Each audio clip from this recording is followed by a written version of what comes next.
comes after a security guard is charged with 2 counts of harboring a runaway. That individual worked with a security company that partners with DCS. News Channel 11's Clarice Shaley has more. Hi, Clarice. According to police documents, that security guard traveled from Johnson City to Sevierville with the 2 children.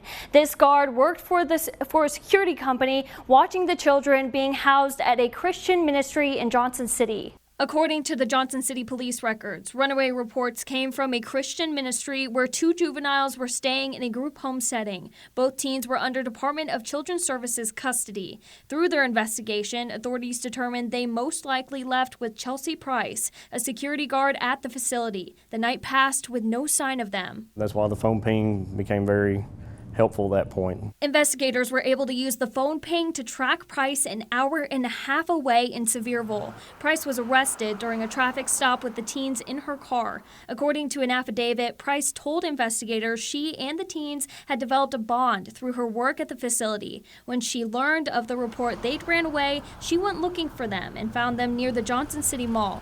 She picked them up and drove them to Sevierville, and they stayed in a hotel that night.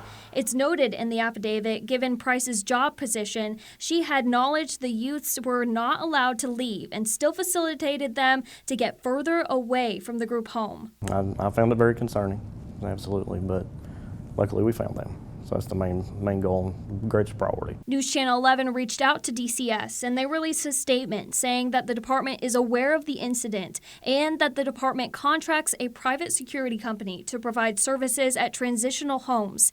They are required to be current or former law enforcement, and they must undergo background checks. In our opinion, it's to some extent abdicating responsibility and keeping accountability at an arm's distance. Jeff Strand works for the Tennessee Disability Coalition that often works with DCS and knows their practices of using housing and security outside of the department. Because you end up with folks who are unprepared to work with this population. And when you're unprepared to work with this population, sometimes you make silly choices and decisions that put those kids at risk, like we see here. DCS says that when a youth is in a transitional home, DCS staff members, not security guards, are responsible for providing continuous supervision.